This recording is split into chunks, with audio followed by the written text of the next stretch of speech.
Entrevista à Sexta. As figuras e os protagonistas da região em entrevista. Às sextas-feiras, ao meio-dia. Entrevista à Sexta.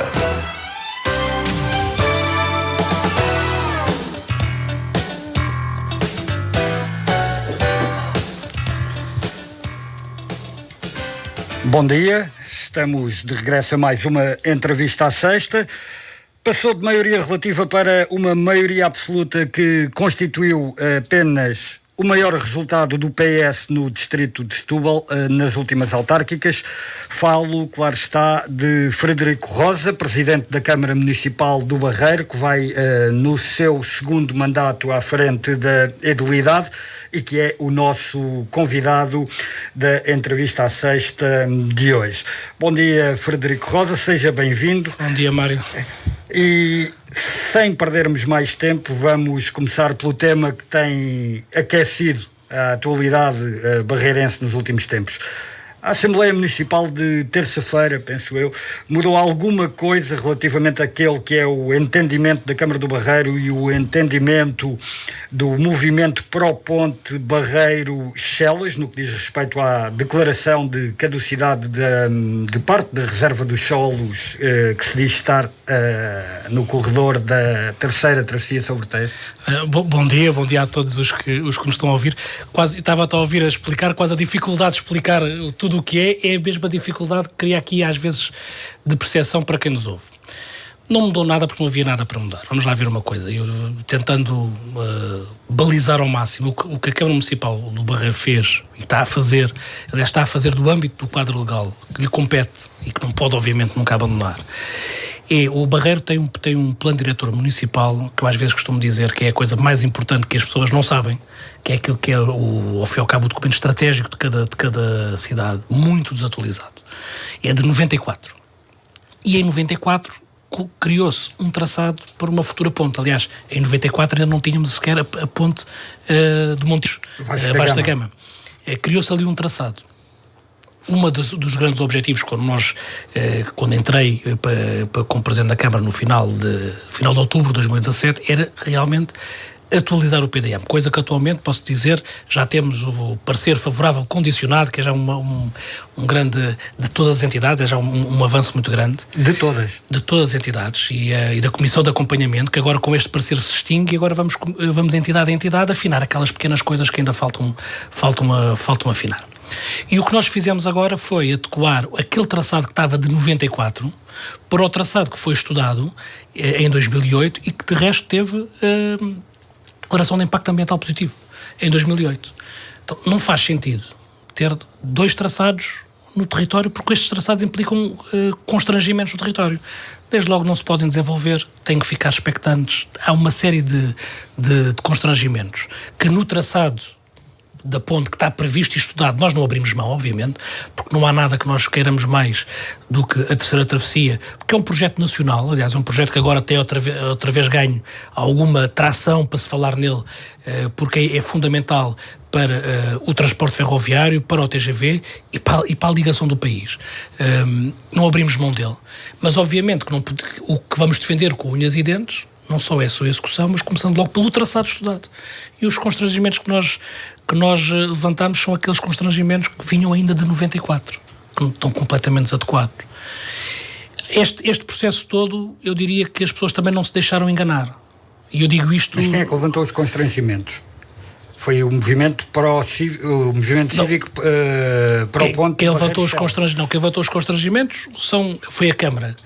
Quem começou a falar nisto, e penso que é esta a pergunta que querias falar, foi através do movimento pró-cívico, aliás, que eu não sei se faz parte do movimento ou não, porque estes movimentos, muitas vezes, quando aparecem, são sempre encabeçados pelas mesmas pessoas, que são militantes da CDU, na sua grande maioria, eu não tenho problemas nenhum em dizer as coisas como são. E, curiosamente, uma das pessoas, que eu não sei se faz parte do movimento ou não, mas que foi à reunião de Câmara e Assembleia Municipal falar disto, foi um antigo vereador da CDU que assinou a proposta votada por unanimidade em 2008, onde a Câmara dizia que este era o traçado e não o de 94. Ou seja, estamos aqui perante duas situações distintas. O movimento pró-ponte, por aquilo que entendo, está a avançar, está a servir-se ou está a argumentar quanto a um traçado que está desatualizado e que já não faz, já não conta para as contas, passa a redundância, certo. É isso? É isso, e eu acrescentava ainda mais um pouco. Eu acho que, acima de tudo, o que quiseram fazer foi, porque depois o chavão que se diz não é esse, é tão levantar os constrangimentos da ponte. E as pessoas ficam, obviamente, confusas, porque da ponte, então quer dizer que não querem a ponte. E isto deixou-me triste, porque se há assuntos que no Barreiro, ao longo de todos os anos e de vários mandatos, houve unanimidade, era sobre a questão da ponte. Aliás, este processo, que foi votado em 2008, por um executivo da CDU, foi sempre votado por forma unânime. E agora, aproveitando esta nuance técnica, vieram dizer, estão a levantar a caducidade dos terrenos da ponte, levando as pessoas a pensar que não se quer a ponte. Eu percebo que na oposição é preciso ter-se ideias concretas e que elas não hajam, mas não se pode fazer populismo com coisas muito sérias. E eu deixou-me triste por causa disso. Mas temos também Bloco de Esquerda e PSD também se associou sempre. Claro, porque, repara... É a oposição em bloco já? Eu não sei se é a oposição em bloco. Eu não tenho, quer PSD, quer Bloco de Esquerda, quer o próprio Chega, não tenho expectativas que tenham ideias de desenvolvimento do Barreiro, porque até agora, quer dizer, não tiveram, vivem muito à base das questões casuísticas. Por isso não tenho expectativa e não condeno por terem embarcado nesta luta. Agora, a CDU teve responsabilidades de gestão no Conselho e por aquilo que dizem querem voltar a ter responsabilidades de gestão no Conselho. E estas coisas não podem ser geridas ao sabor do vento.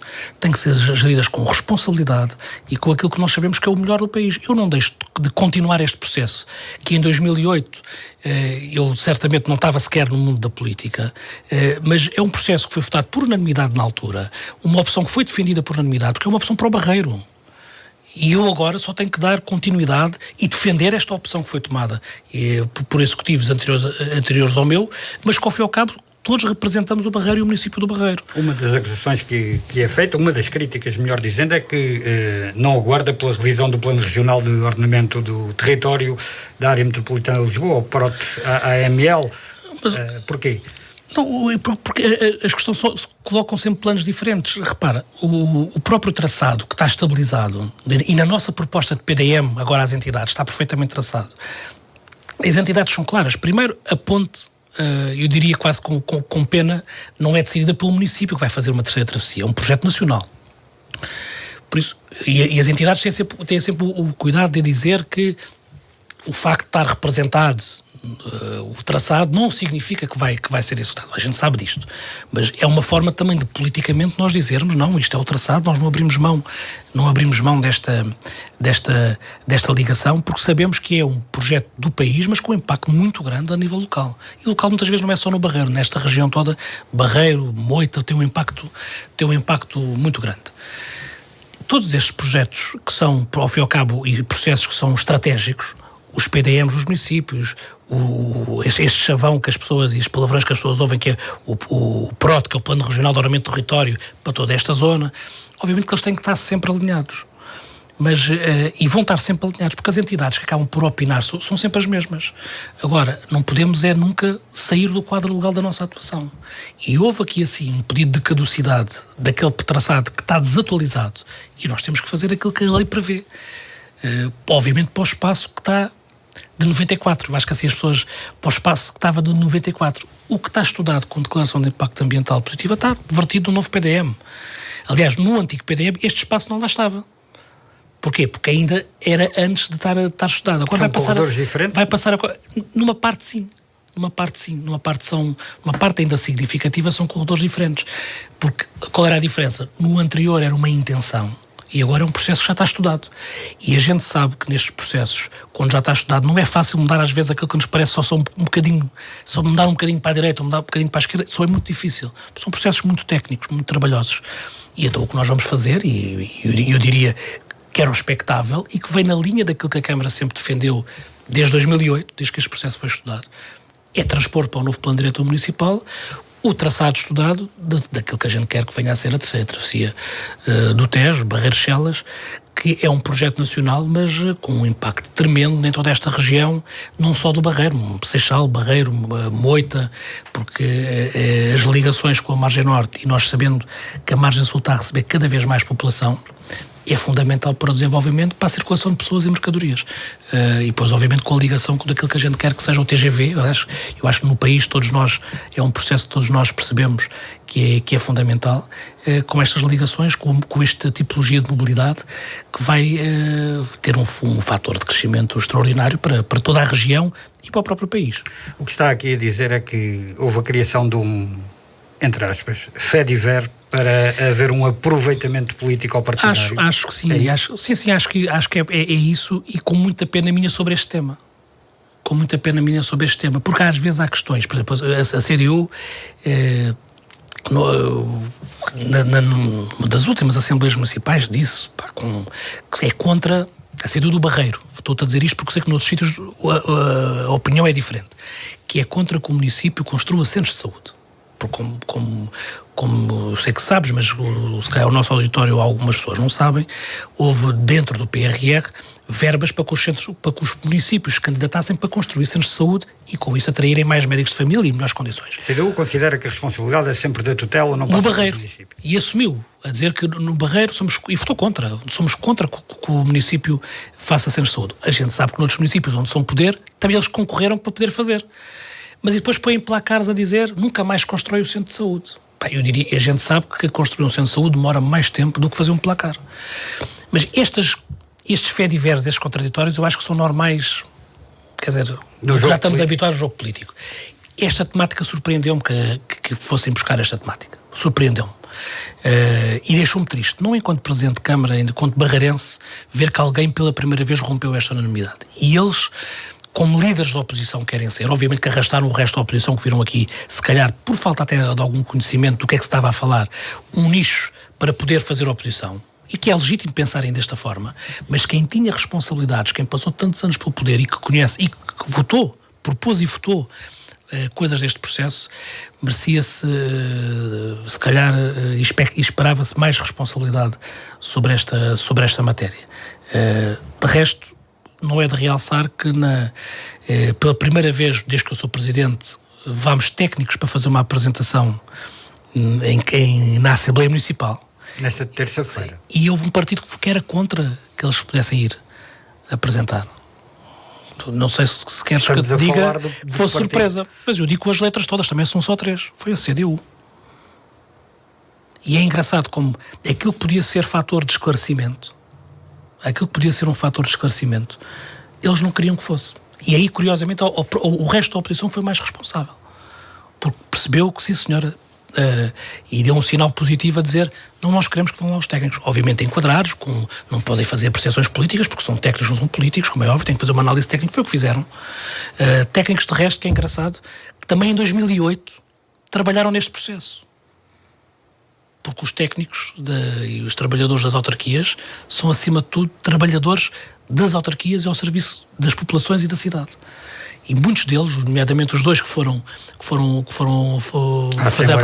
fazer a apresentação, aliás, foi a equipa toda, em si, também porque quiseram estar presentes, mas os dois que falaram fizeram parte deste processo. E a oposição, com exceção da CDU, já disse, sim senhora, somos favoráveis a que possam vir. Para arrumarmos esta questão, o corredor para a terceira travessia sobre o Tejo, por um lado, não está em risco. Não está vertido, de resto, um novo PDM. Pergunto eu, já temos a resposta. E por outro lado, acha que se o poder no Barreiro fosse de outra cor partidária, que esta questão teria sido levantada nos mesmos moldes e pelos mesmos intervenientes? Não, nunca tinha sido levantada. Aliás, eu tive esse sabes que eu até hoje tenho uma coisa, a minha experiência política começou quando, no mandato de 2013, 2017, comecei a ir a miúdo às reuniões, em substituição aos vereadores do PS na altura eleitos na oposição, comecei a ir a reuniões de Câmara. E uma das coisas que eu tenho, que sinto satisfação, é que até hoje aquilo que eu defendia na oposição estou a fazer no poder, e aquilo que eram as minhas posições na oposição mantenho-as coerentes. E eu passei logo no início por um processo desse, tu lembras certamente, que foi o Terminal de Contentores. A CDU, que era favorável ao Terminal de Contentores, aliás, levou aquilo até ao fim, praticamente, quando passou para a oposição, passou a ser contra. E a minha posição sempre se manteve. era contra a sua localização original, que ficava a tapar-nos a vista para Lisboa, que é um dos melhores ativos que nós temos, e um ativo indutor, e tem que ser indutor de investimento, de qualidade de vida, e para ser ajustado já para o território da Baía do Tejo, entre os dois terminais de terrestres que já havia, o terminal de sucata e o terminal de líquidos. Mas houve pessoas da CDU que foram os dínamos do processo porque estavam no poder, e quando passaram para a oposição passaram a ser contra. Entretanto, perdeu-se o terminal. Entretanto, perdeu-se o terminal, mas fechou-se uma porta. E isso não se ficou no X. E estes processos são importantes levar até ao fim para ou vai ou não vai. Não se pode ficar na talvez vá. Porque quando se talvez vá, o território fica parado. Fica expectante. Fez um processo, o impacto ambiental era negativo, fechou-se a porta. E segue-se em frente. Mas houve quem mudasse de posição, é isso que eu queria dizer. E aqui na questão da ponte, se fosse a CDU que tivesse no poder, não tenho dúvidas que não aparecia nenhum movimento cívico, como nunca apareceu enquanto eles foram no poder. Não aparecia nenhum movimento cívico, não aparecia no meu contestação, porque certamente a oposição faria o mesmo, nomeadamente o Partido Socialista, que quando a oposição sempre teve esta responsabilidade naquilo que eram os projetos estratégicos para a cidade, manter uma coerência e uma unanimidade em relação aos mesmos. Não tenho dúvidas disso. Para continuarmos e não pararmos, como há pouco referiu, e continuarmos no domínio da mobilidade. As pontes Barreiro-Montijo e Barreiro-Seixal, previstas no projeto Arco Ribeirinho Sul, que foi anunciado, teve inclusivamente no Barreiro António Costa, o Primeiro-Ministro, são, afinal de contas, ou acabaram por ser assumidas, afinal de contas, como pedonais. Sai desiludido? Não sei, porque elas não são pedonais, deixa-me dizer-te, e tu tiveste uma cota-parte muito importante para o esclarecimento deste processo. Numa pergunta que fizeste ao Ministro do Ambiente. Não, foi um colega meu, Dr. Tiago Cordeiro. Jesus. Então vi na altura de uma publicação tua, mas não, as pontes pedonais, vamos já ver uma coisa, elas têm um fator importante, são importantes, mas o que nós precisamos na margem sul é de nos ligar todos. Por isso, a ponte, e é o que está previsto no Arco Ribeirinho Sul, Seixal-Barreiro e Barreiro-Montijo, são pontes rodoviárias. E que, obviamente, têm que ter também componente para aquilo que se chama hoje os modos suaves. As trotinetas, as bicicletas e também a pedonalização. Não faz sentido hoje construir uma ponte para distâncias tão curtas como estas que não se consiga ir também de bicicleta e a pé fazer esta travessia. Mas também não faz sentido que elas fiquem só por aí. Elas têm que ser rodoviárias. E é o que está previsto de resto. Porque só assim é possível fazer aquilo que... Mas o que é que aconteceu entretanto, Presidente? Não aconteceu nada. Eu acho que na altura eu tive a oportunidade de falar com o Sr. Ministro logo a seguir quando vi a notícia, alarmadíssimo, como deves calcular. E ele também me confessou, pronto, não disse aquilo que se calhar transpareceu, ele queria dizer que também saiu com também ia ter estes modos. Porque o que é importante, que é um processo onde ele próprio também já se referiu várias vezes, é o alargamento do método sul do Tejo.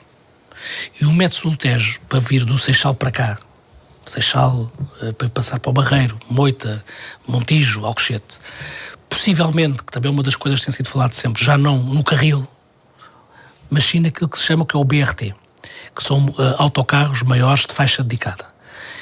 Eles não passam na linha de bicicleta, como deves calcular, ou na linha pedonal. Isso é muito importante para o aumento e para esta ligação de transporte público entre toda a margem sul. Tivemos a grande conquista que foi a introdução do passe e depois agora com toda esta rede pública que induziu muito o uso de transporte público, mas é preciso ligar-nos. Então porquê é que acha que o Ministro deixou transparecer esta ideia, que aliás já andávamos a noticiar, porque olhávamos para o próprio investimento e ficávamos com dúvidas relativamente àquilo que lá estava plasmado nas informações que eram passadas à comunicação social? A ideia com que eu fiquei, eu acho que foi mesmo o caso do Secano, ou não percebeu bem a questão, ou ficou ali alguma coisa por explicar, e não tenho problemas nenhum em dizer isto, porque já falei com ele próprio sobre isto, porque é muito importante que estas pontes tenham esses modos suaves.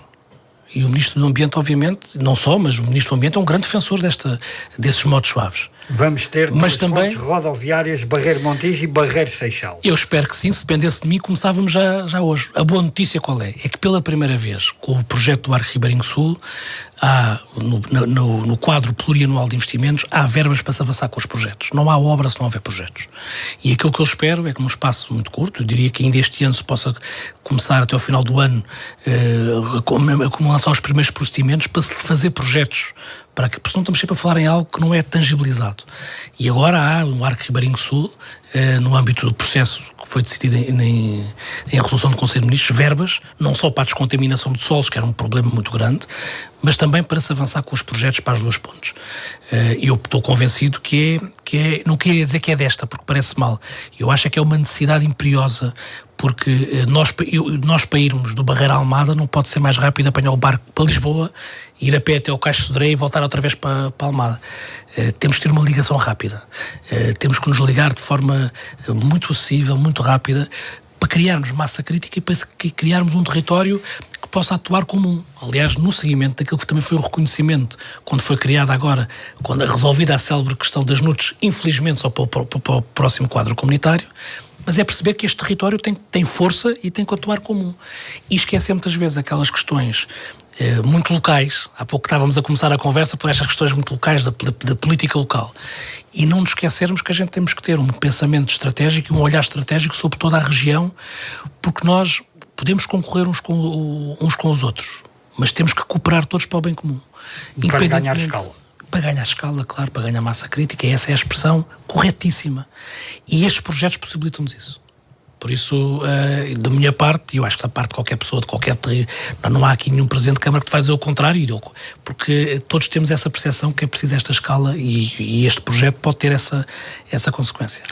A César o que é de César, como se costuma dizer, e a Tiago Jesus o que é de Tiago Jesus. Foi Tiago Jesus que teve a oportunidade de colocar questões ao Ministro Eduardo Obrigado, trouxe o tema para cima da mesa. Obrigado, Tiago. E o setubalense, efetivamente, tem acompanhado esta matéria a par e passo, desde que foi anunciada, de resto, anunciada em primeira mão o investimento pelo próprio Primeiro-Ministro António Costa num artigo de opinião exclusivo publicado no jornal O Setubalense. Habitação.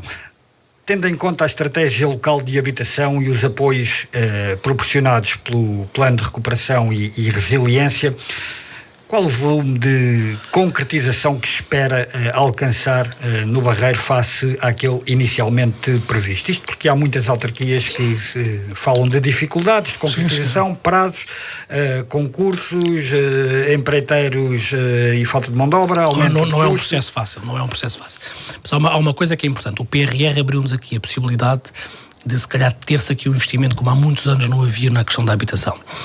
Infelizmente, eu digo isto e sublinho, também já o disse a quem direito e tive a oportunidade de dizer à senhora Ministra da Habitação também.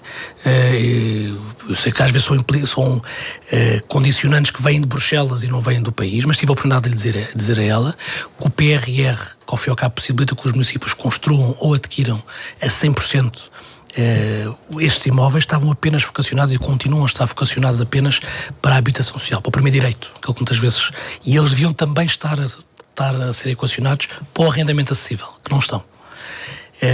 O que é facto é que nós, no Barreiro, eu falo no Barreiro obviamente porque é onde eu tenho responsabilidades, nós, por exemplo, optámos, o Barreiro é um território pequeno e muito urbano, tem uma densidade populacional muito grande, e nós optámos por vamos recuperar todo um edificado que era um bairro da Câmara, é um bairro da Câmara.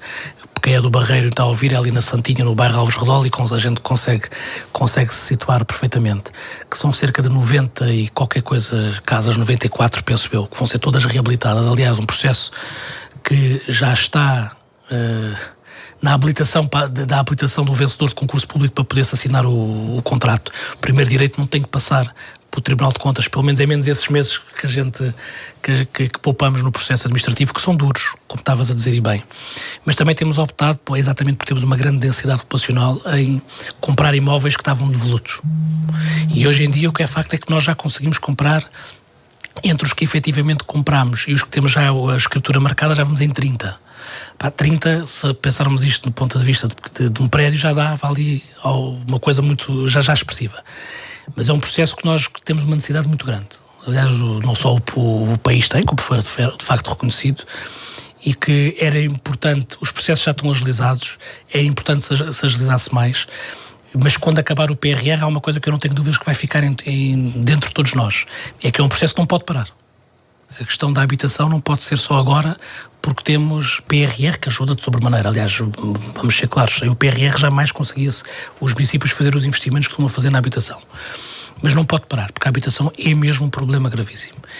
E isto estamos apenas a falar da questão da habitação social, do primeiro direito. Porque as questões da habitação, do arrendamento acessível são fundamentais. Eu tenho muita pena que elas não estejam enquadradas no PRR, mas tem que se começar a encontrar soluções. Nós também temos isso pensado já, estruturado já de forma muito madura, para podermos apresentar também essas soluções, porque é aquelas que permitem que os jovens consigam sair de mais cedo de casa dos pais, constituir família, ter filhos. Nós temos um problema de demografia muito grande em Portugal. E este ciclo todo tem que começar também com o acesso à habitação para poder constituir família e ter uma vida independente o mais cedo possível. Consegue dizer, no final, qual é o valor, o volume de investimento que espera que seja realizado? Não te consigo dizer, mas eu diria que se no final de tudo isto, deste processo de PRR, nós conseguíssemos investir em habitação já pronta a entregar entre 15 a 20 milhões, era já muito significativo. Mas muito aquém. E estou a tentar ser o mais pragmático possível. Mas ficava aquém do que precisávamos. Agora, é um processo que não pode parar. O que é que precisavam? Sabes que hoje em dia, com o aumento também do custo das casas, não é fácil. Aquilo que hoje é uma realidade, amanhã não é. Eu gostava muito que o Barreiro tivesse uma oferta de cerca de 300 casas de arrendamento acessível. 300 casas de arrendamento acessível, estamos a falar, se olharmos para um casal jovem, estamos a falar em 600 pessoas. Se olharmos também já com um filho, estamos a falar, ou seja, um processo de rejuvenescimento que o Barreiro precisa muito, e aí precisávamos todo esse investimento. No que diz respeito à habitação social, eu diria que nós temos atualmente cerca de 300 pessoas, vou arredondar, 300 pessoas com necessidade de serem realojadas em novas habitações. Isto obviamente quer dizer que estão em situação precária, muitas vezes aquelas pessoas que estão numa casa arrendada sem contrato. E com o aumento do imobiliário, muitas vezes os senhorios dizem que têm que sair. Estamos a trabalhar, ou seja, nós com estas 90 e muitas que vão ser todas reabilitadas, as cerca de 30 que já adquirimos, vamos a meio, mas não vamos celebrar o meio que já passou, vamos olhar com o foco para o meio que falta fazer. Para depois continuar. Para se continuar, porque é uma questão essencial. A questão da habitação é uma questão essencial, e eu acho que pela primeira vez, como nunca se está a olhar para ela, eu diria, como uma política central daquilo que tem que ser seguido por um governo, seja este ou outro qualquer. Acho que a questão da habitação já não pode ser mais ignorada, e ainda bem. Continuando pelos investimentos, podemos dar um salto à iniciativa privada e perceber como é que está a capacidade de atração do Barreiro para investidores privados. O que é que vamos ter aí nos tempos mais próximos? Olha, o Barreiro é engraçado porque eu acho que deu um salto muito grande no nível de investimento privado. Eu lembro nos meus primeiros tempos como presidente, como íamos falar com investidores, éramos olhados com desconfiança.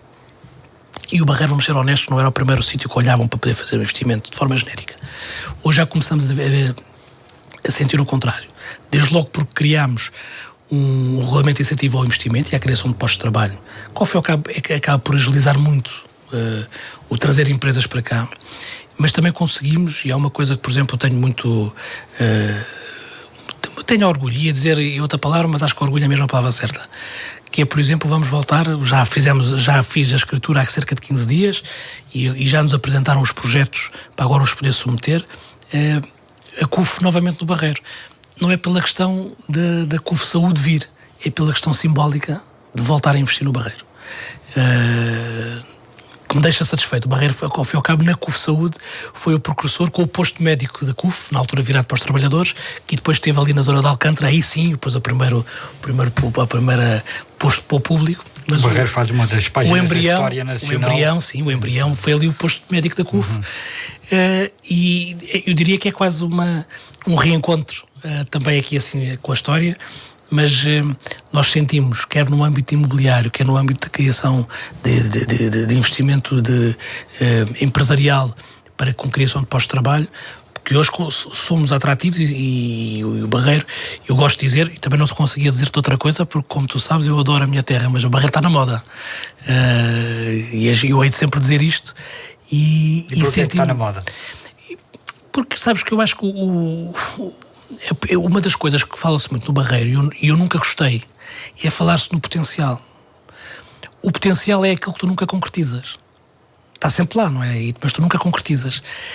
E eu sou muito focado para fazer. Eu costumo dizer, quando as pessoas estiverem fartas de obras, não votem em mim porque eu não sou a pessoa para não fazer obras. E há de haver naturalmente um cansaço. Quando as pessoas disserem assim, isto está aqui obras a mais, a gente precisa aqui. Eu não sou a pessoa certa para ser solução, porque a minha forma de estar não é essa. Eu quero muito investir, quero requalificar zonas. Há muito por fazer e, como já percebeste, eu foco-me muito, não é no que está feito, é naquilo que ainda temos para fazer.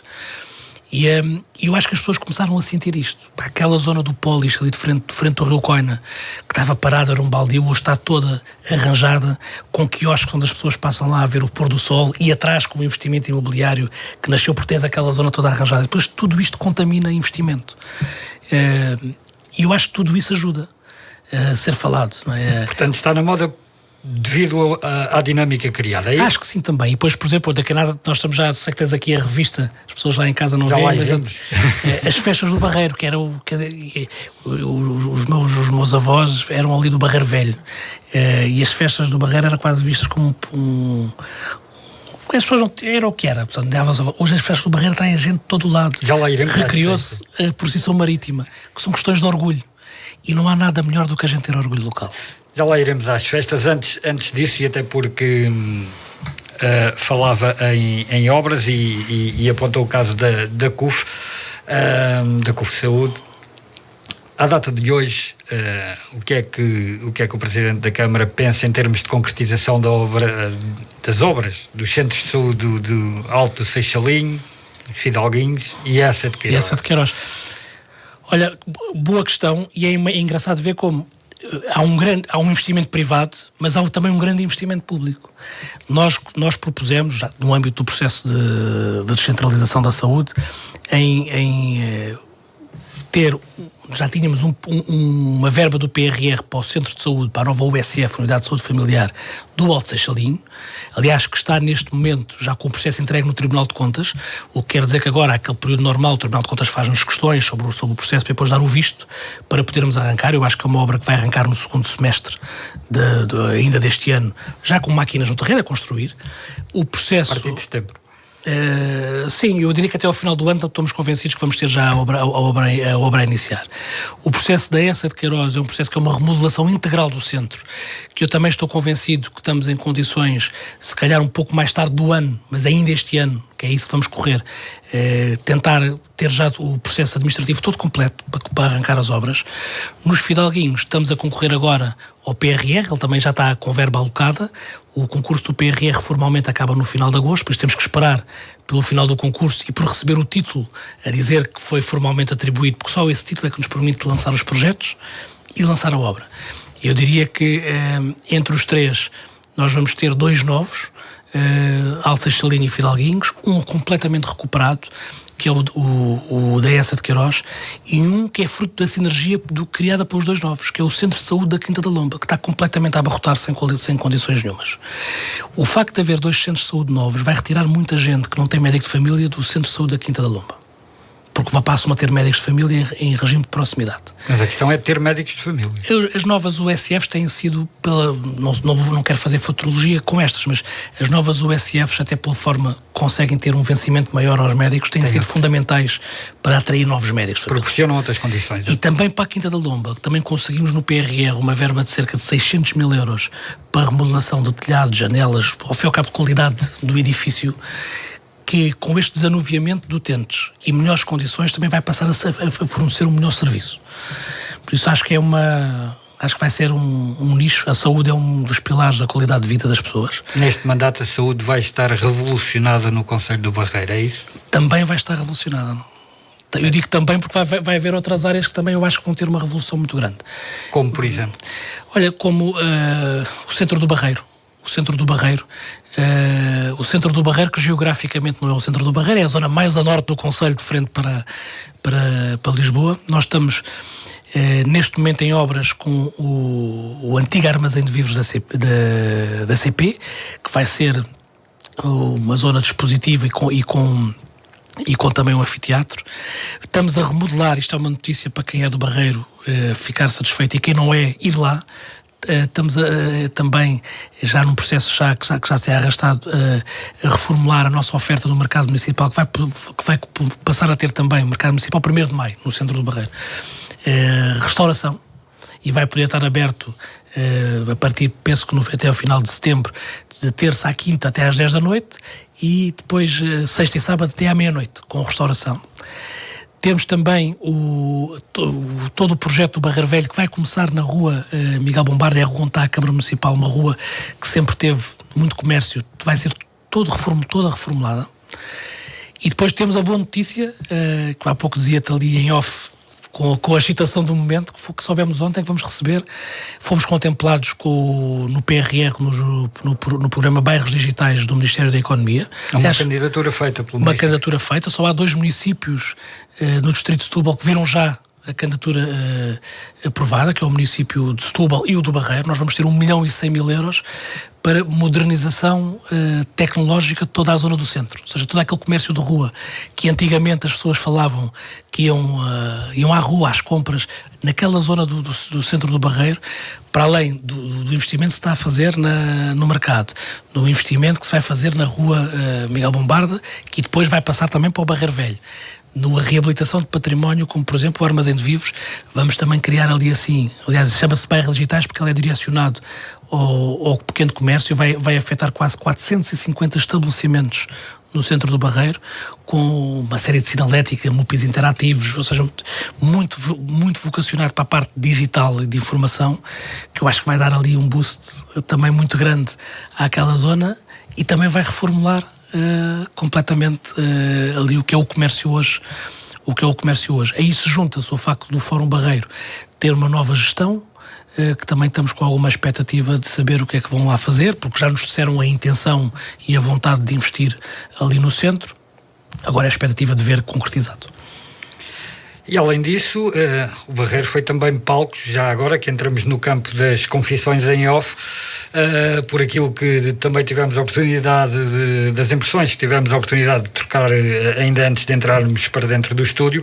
O Barreiro vai ser palco de um encontro nacional de economia promovido pelo Ministério da Economia. Sim. No AMAC, sim, sim, sabes que às vezes são pequenas notícias que parecem que não tem grande importância, mas que tem mesmo uma grande importância. Serve já para justificar o porquê da afirmação que o Barreiro está na moda? É isso, olha, era isso que eu te ia dizer, porque repara, ter o Ministério da Economia ligar a dizer nós vamos fazer aliás já fizeram em Braga, sei que fizeram outro, eu penso que foi em Leiria, não sei se estou aqui a cometer alguma inconfidência, mas penso que sim, que era a zona centro, e queriam fazer aqui nesta zona da Grande Lisboa, e escolheram o Barreiro. Obviamente que é algo que nos deixa sensibilizados a olharem para nós e perceberem que há aqui esta dinâmica, sem desprimor nenhum com os outros municípios que certamente também o mereciam, não é isso que está em causa. Primeiro é uma satisfação olharem para esta margem e verem na região de Lisboa também esta margem e olharem para esta margem e olharem para o Barreiro e virem cá, para nós é uma satisfação, e acho que é exatamente isso que estavas a dizer, é um pouco sublinhar isto, de as pessoas começarem a olhar para o Barreiro também com outros olhos, com os olhos de quem está a querer desenvolver, eu digo isto sempre, e recuperar tempo perdido, mas com muito foco no que falta fazer. Sabes que é das frases que eu mais digo, mesmo quando tenho as reuniões internas lá com as nossas equipas, com os outros vereadores, é a gente, a cada vitória que temos, celebramos as vitórias juntos, mas a seguir arrumamos na gaveta e olhamos para o que pouco falta fazer. Só falta a data e falta, eu penso que está a 20 de setembro. Penso que eles hoje tiveram uma visita técnica no Auditório Municipal Augusto Cabrito, eu penso que é 20 de setembro a data que está alinhavada, mas é isto, é celebrar estas conquistas todas, mas a seguir de celebrar, arrumar a viola no saco, como se costuma dizer, e focar outra vez naquilo que falta fazer, porque ainda temos um caminho ainda grande para concretizar o potencial que o Barreiro merece que nós concretizemos e que merece que os futuros barreirenses, aqueles que vão nascer, aqueles que são hoje muito pequenos, possam voltar a ter este orgulho, como eu sempre tive, de dizer de peito cheio que sou do Barreiro, e com este potencial e com esta dinâmica e oportunidades também criadas, como se calhar no tempo dos nossos avós havia, com a fábrica e com a ferrovia. E por falar nos mais pequenos, não poderia deixar de dar um salto à educação. Como é que está o setor da educação? Que análise faz o que é que podemos esperar ainda nestes 2 anos no Barreiro, neste domínio, na área da educação? Eu ia-te dividir até em 2 partes. Uma parte da educação, como as pessoas a percebem, que é a educação, e outra parte tem a ver com equipamentos esportivos. Porque é muito importante, eles muitas vezes se situam em escolas, mas é muito importante que é uma componente, eu diria quase da educação e da formação complemento não formal, que tem que ser olhado, e o Barreiro tinha déficit. Nós na educação nós temos um problema entre os vários que temos, o envelhecimento do nosso parque escolar. Estamos com muita expectativa para perceber agora que o Governo, ainda há poucos dias anunciou, com um processo com a Associação Nacional de Municípios, para a requalificação do parque escolar. Nós temos escolas classificadas como prioritárias e outras como muito urgentes, e queríamos muito que elas tivessem verbas para ser reabilitadas com verbas obviamente do Estado, fossem PRR ou não, mas que tivessem estas verbas. No que nos diz respeito, nós estamos a fazer um esforço grande em, eu diria, 3 vertentes. Uma vertente que é, e já conseguimos encaixar este projeto no próximo PT 2030, que é acabar com as escolas de duplo turno. Nós temos uma no Barreiro. O que é o duplo turno, para quem está a nos ouvir? É como antigamente, havia uns miúdos que entravam de manhã e outros miúdos que entravam à 1 da tarde. Que nós temos todos certamente boas recordações desse tempo. O problema é que os pais, é muito difícil a conciliação da vida dos profissionais dos pais com este duplo turno. Nós temos esse problema, já temos identificado a solução, conseguimos pôr este projeto no quadro do PT 2030 para poder resolver de vez este problema. Estamos a ter um outro problema bom, é que nós no Barreiro estamos a ganhar população. E aquilo que há uns anos pensava-se que as escolas absorviam todos aqueles que delas necessitavam, hoje em dia estamos a ter essa pressão, porque temos mais gente a morar no Barreiro e as escolas estão cheias. Isto faz... Como é que a gente vai conseguir resolver? Com alguma modernização das escolas. No outro mandato acabámos a escola Manuela Fonseca, que escola primária. Temos, com esta questão de acabar o turno duplo, vamos conseguir também alargar ali a resposta de uma escola que é, se calhar, uma das maiores do concelho também neste âmbito de ensino. E depois olhar... E é qual? Nós conhecemos como a Escola do Moinho, porque na Quinta da Lomba e tem lá um moinho, toda a gente sabe. É a Escola do Moinho, não é preciso dizer mais. Toda a gente sabe qual é.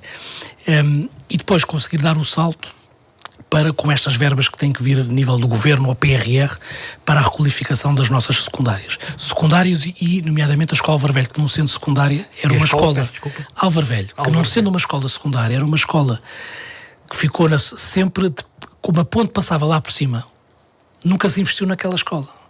Nós agora, antes da escola passar para nós no processo de centralização, já tínhamos feito uma obra no piso do pavilhão. A ponte, a futura terceira travessia. A tal terceira travessia. Para que eles entendam bem. Então era uma escola que estava, pronto, que nunca se investiu ali muito, porque a qualquer momento podia-se avançar para a ponte. O que é facto é que não se avançou para a ponte e a escola degradou-se. Por isso, as secundárias e a escola... Álvaro Velho merecem uma intervenção muito grande. O município por si não tem capacidade a fazer. Temos capacidade de resolver problemas, muitas vezes reformular refeitórios, reformular casas de banho, reformular ali algumas condições de conforto nas salas, colocar sombreamento nos recreios, que era uma coisa às vezes tão simples e que era muito pedido, mas uma reformação estrutural, ou com quadro comunitário de apoio, ou com verbas do Governo, da Administração Central. E estamos convencidos que somos capazes, que esse também vai ser outro problema fundamental para a educação. Na componente privada, nós temos um colégio no Barreiro, que é o Colégio Minerva, que está a fazer, já iniciou um grande investimento no novo campus. Começou pela questão do pavilhão, que lá está, que é um pavilhão desportivo, que vai estar ao serviço da escola durante o dia e a partir das 6 da tarde ao serviço da população, do movimento associativo dos clubes, com a gestão da Câmara. Que é através de um protocolo. Através de um protocolo, aliás, que já foi logo alinhavado de início os princípios, mas que praticamente é eles usarem, obviamente, enquanto têm o tempo de aulas, e depois ser cedido para a gestão da Câmara para poder entregar à população. Isto é quase como um bom exemplo de uma PPP.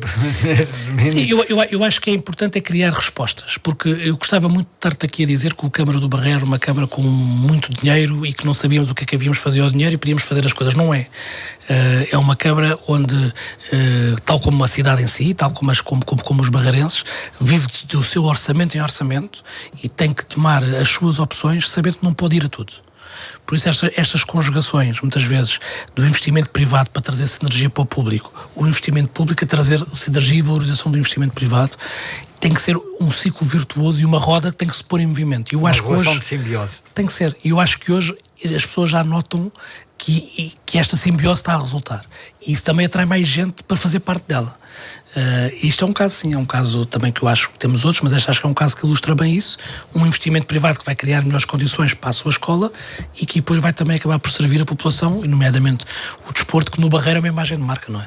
Vamos às festas do Barreiro, as festas em honra de Nossa Senhora do Rosário, que dá inclusivamente nome também à unidade hospitalar do Barreiro. Mas eu queria, antes de mais, perguntar-lhe, e vejo que o tema suscita-lhe logo enorme... Fico logo de sorriso, não é? Fico logo de sorriso. Mas queria, antes de mais, conhecer quais são as expectativas que tem para a edição deste ano das festividades. Olha, eu fico de sorriso porque, como estava a dizer, a minha família... Eu não tenho família do lado do meu pai. O meu pai cresceu com madrasto e com padrasto. Da minha mãe são todos ali do Barreiro Velho, da zona do Barreiro Velho, e eu cresci a ir sempre às festas, e as festas era ali um momento, a gente não tinha, eu costumo dizer que eu ia de férias para a minha terra, eu como sou nascido e criado no Barreiro, ficava no Barreiro, nas férias grandes no verão, e as festas era aquele momento, e ainda por cima ali em agosto, olha, há aqui qualquer coisa a acontecer. E este ano vão ser de 11 a 20 de agosto, para quem nos está a seguir. E então foi... Um dos objetivos que nós tivemos no início era que as festas fossem uma referência aqui na região e que trouxessem gente de todo o lado. E isso é muito importante, apostar-se no cartaz, mas era muito importante também olhar para o recinto das festas como um todo e que as pessoas estivessem à vontade para levar as crianças, irem em família, irem jantar, irem ver o espetáculo e ficar a seguir, visitar a mostra empresarial que também temos. E o que é facto é que ao longo destes anos a festa tem sido um sucesso tremendo. Para este ano o que é que eu espero? Não espero nada menos do que isso. Espero acima de tudo que as festas do Barreiro sejam um ponto de encontro de todos os barreirenses, dos que vivem no Barreiro, dos que estão fora, dos nossos vizinhos dos outros municípios. Com destaque para a reativação da procissão. E é isso que eu dizer, que venha outra vez, que venha ao Barreiro, e com aquele orgulho que foi muito exacerbado, quando nós em plena pandemia, não podendo fazer a procissão terrestre, voltámos a pegar numa tradição que foi fazer a procissão marítima. O ano passado, pela primeira vez, fizemos a conjugação das duas, marítimo e terrestre. Foi extraordinário. Este ano vamos repetir, porque o Barreiro é uma terra de pescadores. E que temos estado a criar mais condições, é preciso ainda mais, mas é aquilo que tu estás-me a ver aqui a sorrir, nem imaginas como é que está o meu coração a falar-te sobre isto. Ou não fosse banhada pelo texto também. E é voltar a ter este orgulho da nossa terra, que eu acho que todos em qualquer terra que a gente possa morar, independentemente das coisas que faltam ou deixam de faltar, nunca podemos deixar de estar apaixonados pelo lugar que ao fim e ao cabo nos fez também. Tenho 2 questões e 1 minuto sensivelmente para terminarmos. Primeiro, o que é que sentiu? Sei que tem o nível máximo de treinador de basquetebol e que gosta particularmente da modalidade. O que é que sentiu com o título conquistado pela equipa feminina do Gdessa? Antes de mais. Olha, uma satisfação enorme, não pelo título, mas por saber que houve dezenas de miúdas muito pequeninas que vibraram com o título e que nessa noite foram para casa dormir a pensar que amanhã vão ser elas. Eu fui treinador adjunto quando se ganhou a primeira Taça de Portugal das Séniores, e eu tive, hoje atual vice-presidente de Santo André, era uma miúda na altura com 8 ou 9 anos, foi minha jogadora lá, foi campeã nacional agora há uns anos atrás pela essa, hoje é vice-presidente, e tudo começou quando ela era pequena e viu as grandes a ganharem. O maior título é esse, há uma série de miúdas hoje que sonham que é possível competir com os grandes e chegar lá. Esse é o maior título, e reverti 2 lágrimas se quiser saber. Para terminar, é licenciado em Comunicação Social. Sim. O que é que perguntaria a Frederico Rosa se estivesse sentado onde eu estou? Olha, vou-te dizer uma coisa que nunca ninguém me pergunta. Como é que eu estou? Como é que está? Olha, agora estou bem. Tive um problema de saúde, ultrapassei. Sabes que eu sinto muita falta, as pessoas, nós somos, depois a pessoa confunde-nos com o cargo. E pouca gente me pergunta como é que eu estou. Eu gosto como me perguntam, porque por trás eu falo com as pessoas, às vezes até me acusam de tratar a falar as pessoas por tu, porque sou ali assim, não me dei por ser presidente, mas às vezes sinto falta de me perguntarem por mim. Como é que eu estou? Como é que está a minha família? Como é que está o meu filho? Como é que está... Percebes? Às vezes sinto falta... Não acha que será por uma questão de preservação da intimidade? Não sei, sabes que eu tenho... Vou dizer isto aqui, eu dificilmente vou continuar o meu percurso político quando sair desta função. Quero voltar a ter uma vida mais normal e ter tempo para estar com os meus. Este percalço de saúde que eu tive, que quase que podia não estar aqui hoje a falar contigo, também me fez perceber a importância que é a gente trabalhar e dedicar-se, mas estar com os nossos, ter tempo para nós e para os nossos. E eu acho que eles são os maiores prejudicados desta minha paixão. Gostam tanto de mim que me deixam perseguir esta minha paixão pela minha terra. Mas eu também sei que eles são prejudicados. E às vezes sinto falta de... E as pessoas que não me tratam por presidente, não sei se sabias, as pessoas se tratam por Frederico. E alguns chamam-me o Fred ou Fred. E eu gosto disso. Porque é uma forma da gente ter sempre os pés na terra. A Susana dá-nos aqui mais um minuto. Vou-te fazer uma confissão. Mais um minuto. Eu vou-te fazer uma confissão. A Susana está-nos aqui já a apertar aí bem com o tempo. Eu tenho aqui uma mensagem que é a primeira mensagem que o meu filho escreveu ao telemóvel. O meu filho tem 8 anos e diz assim: pai, se não fosses da Câmara Municipal do Barreiro, tinhas muito mais tempo para brincares comigo e não tinhas saído de casa tantas vezes. Paizinho, gosto muito de ti. Se isto nos meter com os pés no chão, o que é que mete? Acho que é a melhor forma para chegarmos ao fim nesta entrevista com Frederico Rosa, presidente da Câmara Municipal do Barreiro, de coração aberto, sem filtros, sempre. E com o Conselho Barreirense na alma. Chegamos ao fim. Até à próxima sexta-feira com um novo convidado. Até lá, tenham um ótimo fim de semana. Entrevista à Sexta. As figuras e os protagonistas da região em entrevista. Às sextas-feiras, ao meio-dia. Entrevista à Sexta.